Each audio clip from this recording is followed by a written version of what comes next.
dve strane medalje.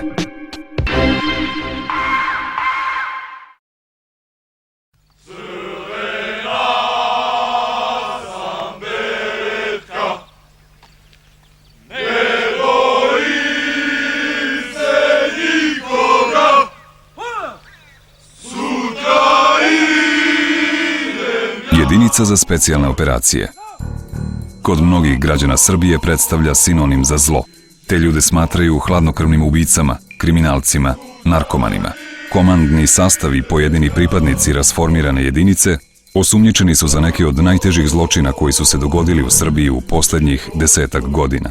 U one naše stereotipije koje ljudi ovog područja imaju spada i to da čim se podnese krivična prijava, čim policija pritori nekog čoveka, mi odmah tog čoveka proglasimo za najteže kriminalca, lopova, ubicu, ne znam šta je već, silovatelja, šta je već čovek uradio. I onda zaboravimo da posle kad se pokaže da taj čovek pogrešno uhapšen, da na neki način rehabilitujemo tog čoveka. U ovom slučaju ne bi trebalo zauzimati nikakve definitivne stavove o krivici ljudi iz jedinice JSO dok se to sudski ne dokaže. Zato što su oni proglašeni unapred krivim, krivicu snose političke partije, odnosno političari s jedne strane i istu takvu, ako ne i snažniju krivicu, snose mediji. Bez obzira na ishod tih sudskih procesa, većina koja je činila tu jedinicu danas radi u specijalnim formacijama Ministarstva unutrašnjih poslova. Malo ljudi u ovoj zemlji zna ko su oni, šta je bio njihov posao i kroz šta su sve prošli da bi postali deo tada najelitnije policijske jedinice. Jedinica za specijalne operacije je formirana 1996. godine na predlog kolegijuma resora državne bezbednosti. Nije normalno da tajna policija ima jednu takvu specijalizovanu jedinicu i iz te devijacije početne, čini mi se da kreću sve devijacije druge za koje se zna i za koje se ne zna, a koje su povezane sa ovom jedinicom. Prvi komandant jedinice za specijalne operacije bio je Milorad Ulenek. U Legiji stranaca proveo je 7 godina kao pripadnik druge padobranske regimente. Svoje znanje i iskustvo preneo je oficirima i podoficirima jedinice. Legija je kod nas uživao veliki ugled i poštovanje, ali ne kao posljedica njegovog čina, funkcije i zvanja koje je imao, kao možda u nekim drugim jedinicama. On je taj status kod nas stekao svojim planiranjem i organizovanjem akcija i neposrednim učešćem u njima. Nije se nikad odvajao od nas, kretao se po prvim borbenim linijama kao i ostali pripadnici. Ni u čemu nije bio drugčiji od nas. Nikad nas je nagrađivao, nikad nas je kažnjavao, nikad se nije odvajao od nas. Našli su se zajedno specijalci jedinice za antiteroristička dejstva, specijalne antiterorističke jedinice, specijalci iz Krajine i Republike Srpske i novi neiskusni pripadnici. Prijavio sam se na konkurs koji izašao u dnevnim novinama, otišao u Ministarstvo unutrašnjih poslova. Rekli su da će me obavestiti o mestu i vremenu gde ću se javiti kad za mene budu izvršili bezbednosne provere, znači da li prolazim kroz krivične evidencije, da li sam kažnjavan, jer svi pripadnici jedinice specijalne operacije, niko nije mogu da bude pripadnika da je odgovarao krivično za bilo koje delo, čak i ona najniža krivična dela. Poenta tih pregleda je bilo da se dobiju ljudi sa besprekornom prošlošću i da se provere njihove psihofizičke i zdravstvene sposobnosti za obavljanje složenih namenskih zadataka u resoru državne bezbednosti. Nakon određenog vremena usledio je poziv, samo su nam rekli da ponesemo četkicu za zube i aparat za brijanje. Nisam znao šta to znači, otišli smo u MUP gde nas je sačekao autobus. Svi ljudi koji su prošli ušli su u autobus i otišli smo u nepoznatom pravcu. Drill je u principu osmišljen kao sistem testiranja fizičkih i psihičkih sposobnosti svakog pripadnika da podnesu napore koji će se kasnije kroz obuku i dalji rad biti izloženi. Pri samom izlasku iz autobusa već se moglo nadzirati šta nas čeka. Ajmo! 3! Dočekana nas je topla dobrodošlica sa uzvicima, povicima, vi ste ovakvi, onakvi. mi ćemo od vas napraviti ljude, ko misli da ide da se kupi odmah. Sve to meni malo bilo čudno, u jednu ruku i zanimljivo, puno avanturizma i na tom u prva 3 dana na tom drilu koji inače traje 45 dana, 50% ljudi odmah otpadne, odmah se vrati u autobus. I istim autobusom se vraćaju kući. Naravno, pri samom dolasku u kamp smo upozoreni da imamo vremena da se predomislimo u roku od 7 dana. Posle toga svako napuštanje obuke je i teško i neugodno.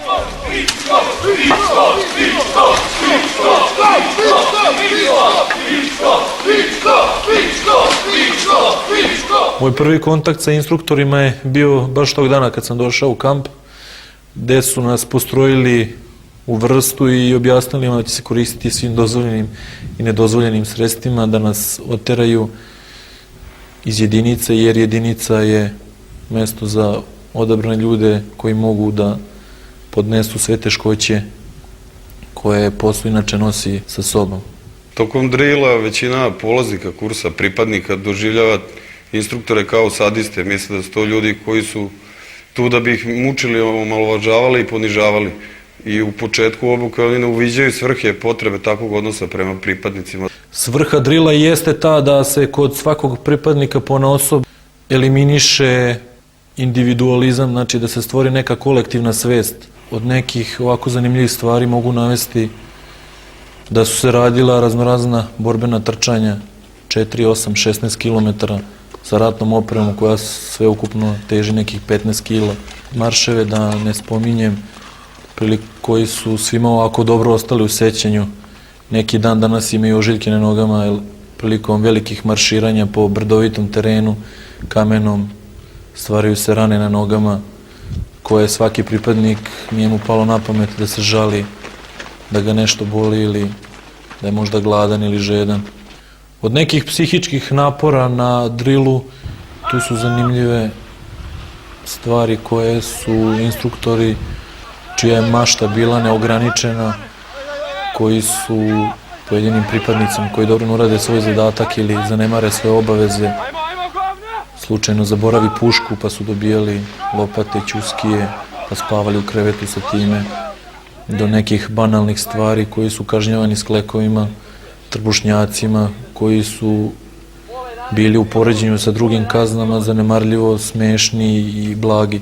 Za sve neke propuste u toku obuke kačile su se kecelje na kojima je pisalo ja sam devojčica, pa se tako šetalo po kampu i radila se kompletna obuka u tome.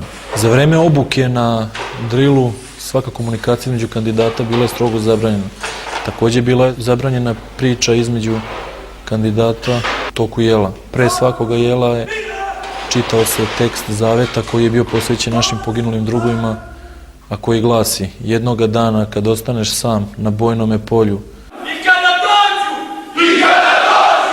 neprijateljske žene, deca i psi, da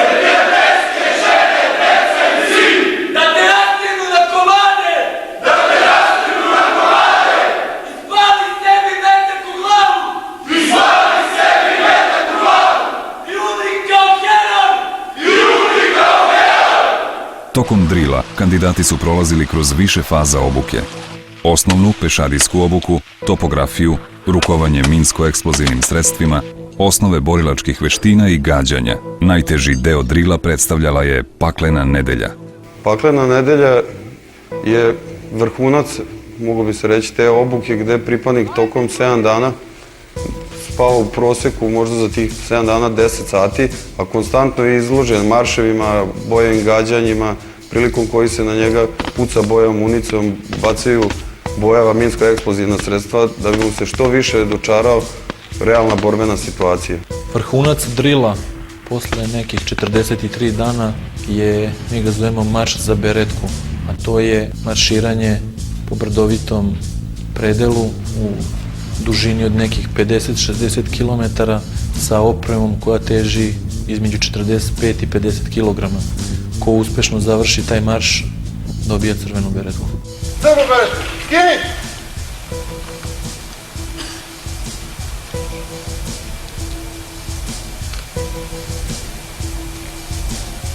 crvenu berzu. Stavi!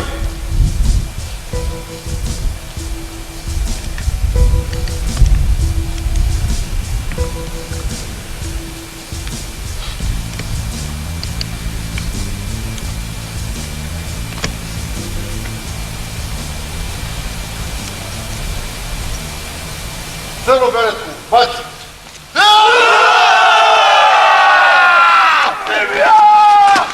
Nakon završetka drila, pripadnik još izvestan period prolazi na osnovnoj obuci. Zatim se sprav njegovih sposobnosti i sklonosti upućuje na dalju obuku u specijalistički tim. Od specijalističkih timova jedinica specijalne operacije imala snajperistički tim, tim ronilaca, tim padobranaca, alpinista. Tu je naravno bila i grupa za posrednu i neposrednu podršku, grupa za blisku borbu, grupa za hapšenje i kao najelitniji deo jedinice specijalne operacije bila je grupa za antiteroristička dejstva. U jedinici smo koristili sve tipove domaćeg i stranog najsavremenijeg oružja do koga smo mogli doći. Kompletna obuka i psihofizičko maltretiranje od strane instruktora nije ništa novo u svetu. Kod nas jeste novo jer jedinica je prva krenula da se bavi tom problematikom i tim načinom obuke. Inače, sve poznate svetske jedinice se bave tim stvarima. Tu bih naveo SAS, Delte, Alfe ruske, Rangere američke i druge jedinice u svetu. Saradnju od stranih specijalnih jedinica imali smo dobru sa ruskim Alfama, grčkim EKAM-om i OJK-om, a od francuski sa instruktorima iz PNG-a i GNG-a. Po njihovim, ja se nadam, iskrenim kazivanjima, oni kažu da smo jedna od boljih jedinica sa kojima su sarađivali. Instruktori su morali biti, kako bih rekao, surovi prema nama iz jednog prostog razloga, jer sva ta psihička presija koju smo od njih doživljavali je bila u cilju da se od velike grupe kandidata odaberu kandidati koji mogu da podnesu sav teret zadatka koji će u budućnosti biti stavljen pred njih. Od velike grupe ljudi koje su dolazile na drill, samo nekih 8 do 10% je završilo uspešno obuku. Pored svih psihofizičkih napora, 8 ili 10% je bilo u stanju da prevaziđe te stvari. U jedinici je uvek vladalo pravilo stroge discipline i poštovanja hijerarhije. Bila je isključena svaka mogućnost samovolje i individualizma i u mirnodopskim uslovima, a pogotovo u ratnim, gde su predviđene bile najoštrije sankcije za svaki oblik kršenja nediscipline ili poštovanja komande. Jedinica specijalne operacije je bila angažovana na području Kosova i Metohije 1997. godine u cilju prikupljanja obaveštajnih podataka o kretanjima i aktivnostima terorističkih grupa šiptara u cilju pronalaska oružja, droge i svih drugih podataka koje se tiču brojnosti i vrsti naoružanja kojom su te iste bande raspolagale. Tokom 1998. jedinica već je ušla u otvorene oružene sukobe sa sad već organizovanim bandama šiptarskih terorista koji su držali pod blokadom veliki broj puteva na Kosovu, čitave enklave srpske na Kosovu, čak su ugrožavali i veće gradove tipa Dečani, Peć, Đakovica, gde je jedinica bila angažovana na deblokadi tih gradova i srpskih enklava. Stojim na stanovištu da je ta jedinica zloupotrebljena od strane vlade koja je bila u periodu 95. pa nadalje. Ne dakle vlade koja je bila pre 95. godine. I stojim na stanovištu da je ta jedinica korišćena u razne nelegalne svrhe, kao što je recimo borba protiv nekih kobejagi terorističke grupa koje nisu postojale ili borba protiv nacionalnih manjina koje su ovde postojale, korišćena za etničko čišćenje ili neke takve zločine za vreme rata, ali opet se to ne može reći za celu jedinicu, niti se to može reći da je jedino obeležje prethodne vlade, niti se to može generalizovati pa reći da je moje mišljenje apsolutno sigurno i da istorija ili neka dublja analiza neće pokazati da ja nisam pravo. Tokom 1999. godine u jeku NATO agresije jedne noći se pojavila kolona od više desetina hiljada albanskih izbeglica koje su se već danima kretala po Kosovu u neodređenim pravcima. Tom prilikom pukovnik Legije je naredio pripadnicima da se prikupe voda, hrana, mleko, odeća ili ćebat koji je imao, da se podele izbeglicama. Oni su to primili sa velikim oduševljenjem, jer očigledno prva njihova impresija kad su nas sreli je bila da ćemo ih verovatno sve likvidirati. Jedinica je svo vreme bila na Kosovu do potpisivanja vojno-tehničkog sporazuma gdje je izvršavala svoje borbene zadatke u sadejstvu sa redovnim policijskim snagama i sa vojskom Jugoslavije. 39-godišnja Slavica Arsić živjela je do 1999. godine u Gnjilanu sa suprugom i 3 dece. Albanski teroristi kidnapovali su joj muža te godine. Do danas nema ni jednu informaciju o njemu. Sa sinom i 2 kćerke živi u sobi od 10 kvadrata u kolektivnom centru u Niškoj banji. U toku rata susretala se sa pripadnicima rasformirane jedinice. Ne znam njihova imena, ne da neću da ih imenujem, stvarno ne znam njihova imena, ali su bili jako korektni, fini. Kažem vam, dok su oni tu bili sa nama, mi smo imali dobre odnose sa njima i bili smo slobodni ovako. Onda sam prvi zamah kad su svi otišli, znači bilo je 9. ja sam odmah 10. krenula, znači imala sam straha u sebi, sa decom sam krenula. Znači dok su oni tu bili, hoću da kažem da je tu bilo lepo, da smo imali slobodu, da su deca išla u školu, a čim su oni otišli ništa, to nije bilo ništa.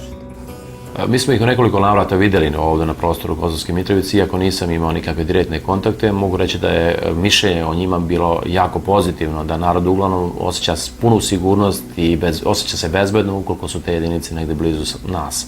Mislim da su kontakti sa narodom bili relativno retki, ali je svejedno takav utisak o njihovom radu, o visokoprofesionalnom radu ostao do današnjeg dana. Između ostalog moram da kažem da se o mnogim paravojnim formacijama, sa srpskim paravojnim formacijama vrlo negativno govori u albanskim medijima i u njihovoj javnosti, ali nikada eksplicitno nisu pomenuli JSO kao takvo. 43-godišnji Borislav Mikić izbegao je sa Kosova u maju 1999. godine. Sa suprugom i 6 dece živeo je u selu u blizini Peći. Svu svoju imovinu, 3 kuće i 7 hektara zemlje, morao je da ostavi. Tolika je nada vraćena narodu. Tolika je nada ulivena u taj narod samim njihovim ponašanjem. Samim njihovim ponašanjem i ozbiljnošću i organizovanošću, disciplina, hrabrošću, posebno hrabrošću, to je čudo. To su stvarno, taj narod ne da ih je uzdizao, nego su oni sami sebe sa tim dovodili u toj situaciji da ih i dan danas garantujem životom da mnogi od nas, a sigurno od tu s Kosova koji su došli ovamo, da su to legende za srpski narod, osobito dole na Kosovu. Bogom prvi nerođeni sine, s Bogom ružo, s Bogom ruzmarine, s Bogom leto, jesen i zimo, odlazimo da se ne vratimo. U početku je bila neka trema, strah, pošto ne znaš ni gde se nalazi neprijatelj, koji broj, kakvim naoružanjem raspolažu. Svi problemi su prestajali onog momenta kad je došlo do bliskog oružanog kontakta. Tada nisi imao vremena da razmišljaš o takvim stvarima. Kroz kompletnu obuku, a kasnije i kroz život i rad u jedinici između pripadnika su se stvarale veoma čvrste prijateljske veze, jer na kraju shvatiš da bilo gde da odeš ne boriš se ni za koga, shvatiš da se u stvari boriš samo za druga pored sebe. U većini slučajeva tek nakon završenih borbenih dejstava postaneš svesan gde si sve mogao da izgubiš glavu i gde je neko od tvojih prijatelja ostavio život ili je ranjen. Posle rata, jedinica se povlači sa Kosova i Metohije. Vraća se mirnodopskim zadacima i nastavlja obuku svojih pripadnika. To je trajalo do početka nemira na jugu Srbije, kada je jedinica angažovana na tom području. Od zanimljivih stvari koje su nam se dešavale u kopnenoj zoni bezbednosti mogao bi da navedem primjer kada je pukovnik Legija sa trojicom svojih pripadnika trebao da se nađe sa američkim oficirima na liniji razdvajanja naših i američkih snaga,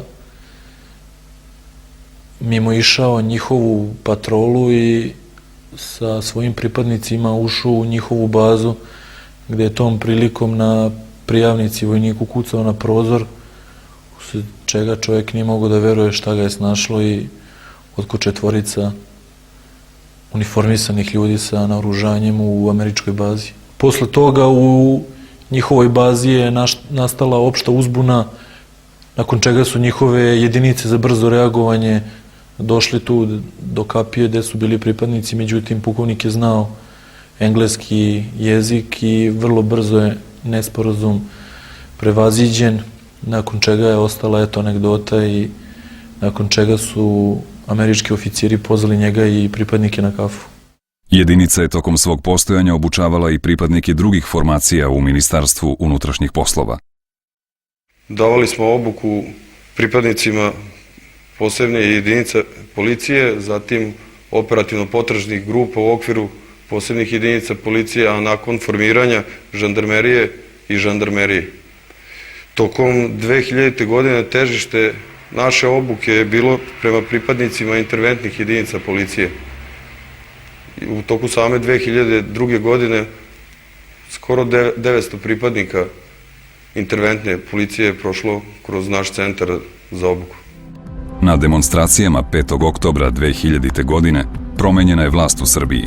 Ako je ta jedinica stvorena da služi režimu Slobodana Miloševića, postavlja se pitanje zašto mu je okrenula leđa tog dana. Odgovor je, čini mi se, pre svega psihološke prirode. Treba vidjeti šta je bio motiv ljudi da uđu u te jedinice i u tom motivu tražiti razlog za različito ponašanje, odnosno služenje, kako se to kaže, dvojici suprotstavljenih gazda, ako tako sme da se u žargonu kaže. Pre svega, možemo recimo pretpostaviti da je neka rodoljubivost ili neki patriotizam ili neko osjećanje nacionalnog ponosa ili nacionalizam bio vrednostna da su te vrednosti činile vrednostnu potku zašto su ti ljudi ulazili u te jedinice, specijalne jedinice kao što je SO. I u tom slučaju ta vrednostna potka diktira njima ponašanje koje treba da bude dosledno odbrani tih vrednosti, nezavisno od toga ko je na čelu države, ko je predsjednik države, predsjednik vlade, odnosno ko njima naređuje. Onog trenutka kad taj njihov naredbodavac napušta te vrednosti, jedinica će ne promeniti svoje ponašanje, nego će promeniti nalogodavca. 5. oktobra jedinica je dobila naređenje da iziđe iz svog centra na Institutu bezbednosti i da pruži pomoć radnicima Ministarstva unutrašnjih poslova koji su navodno bili ugroženi u zgradi Radio-televizije Srbije. Bili izloženi paljbi streljačkim naoružanjem i da su bili zapaljeni. Jedinica je postupila po naređenju i izišla na ulice gde je narod sa dosta gneva reagovao na našu pojavu na ulicama, vikao, dobacivao ubice, gađali nas raznim predmetima sa terasa, saksijama. Čak su pojedinci iz neposredne blizine pucali na nas vatrenim oružjem. Pre samog inače izlaska na tu ulicu od komandanta smo dobili naređenje da ni po koju cenu ne pucamo ili ne uzvratimo vatru na civile, a ukoliko otvore na nas. Dolaskom na lice mesta i prolaskom pored zgrade televizije uočili smo da se tamo ne nalaze radnici Ministarstva unutrašnjih poslova. Pošto smo videli da tu ih i nema, napravili smo samo jedan krug i stali ispred zgrade Ineksa i čekali dalje naređenja. Iz ministarstva ili kriznog štaba koji je već rukovodio akcijom, u tom periodu su stizala konfuzna naređenja, jedinica na njih nije reagovala pošto su bila u principu i ekstremna naređenja, ali neodređena. Nakon izvesnog vremena i građani su se relaksirali malo i počeli nam prilaziti. Tu smo se, što kaže, ispozdravljali sa građanima, izvesno vreme još čekali i posle toga dobili komandu da se vratimo u bazu od strane komandanta. Naša zakletva glasi: branit ću srpski narod ma gde god se nalazio. To daje odgovore na sva pitanja što se tiče 5. oktobra. Kad bi birali između naroda i vlasti, mislim da je tu sasvim sve jasno. Jedinica za specijalne operacije i u periodu dok je bilo u nadležnosti resora državne bezbednosti i kasnije kada je prebačeno u nadležnost resora javne bezbednosti i bila pod neposrednom komandom vlade, uvek izvršavala sva naređenja koje su dolazila, bez obzira na političare koji su tada bili na vlasti. Obavljala svoj osnovni poslov zaštita ustavno utvrđenog poretka i bezbednosti građana. Nije potrebna za rešavanje problema zaštite ustavnog poretka, jer to je jedna priča koja postoji u autoritarnim režimima, da bi se oni koji su protiv tih režima proglasili unutrašnjim neprijateljima, pa ove jedinice koristile za, recimo, borbu protiv demonstranata i slično. Dakle, jedna pametna politika, jedna normalna država, jedna država sa normalnim demokratskim institucijama ima i tekako šansu da upotrebi tu jedinicu u korisne društvene svrhe.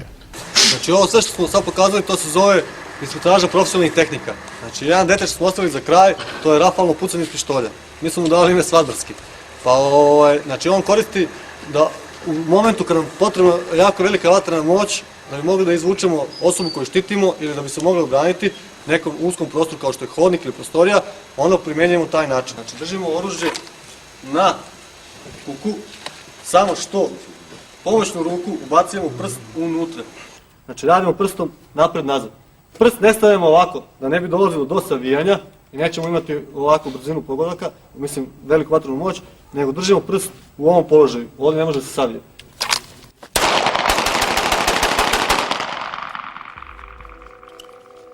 Pa u početku ja mislim da je to bilo u pitanju neka mladalačka iluzija, avanturizam, specijalne jedinice, što bi se reklo loš uticaj filmova, Rambo i slično.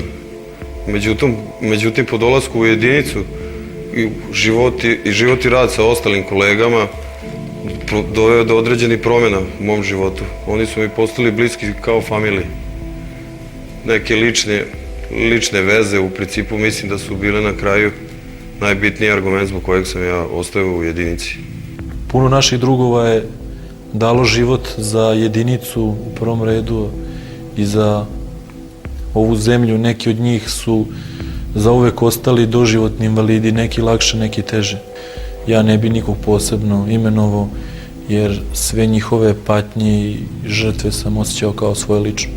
Pa država nije nikad pokazivala preterani interes za probleme nastradalih i poginulih naših saboraca. Uglavnom se to njihovo interesovanje za nas završavalo po okončanju borbenih dejstava. Ja sam ovu medalju zaslužio svojom hrabrošću i čašću i nisam mogao da pretpostavim da će ona jednog dana da dobije svoju drugu stranu, da nas danas neki okarakterišu kao kriminalce i kao poslednji ološ u ovoj zemlji. Pa iskreno govoreći, to mi najteže pada. Da ljudi koji uopšte nas ne znaju, niti znaju delić naše istorije, šta smo prošli, pričaju o nama kao teškim kriminalcima, izlikovcima, hladnokrvnim ubicama, psihopatama. Kad bih mogao vratiti vreme unazad, pa najverovatnije da bi isto postupili. Posle bitke svi su generali.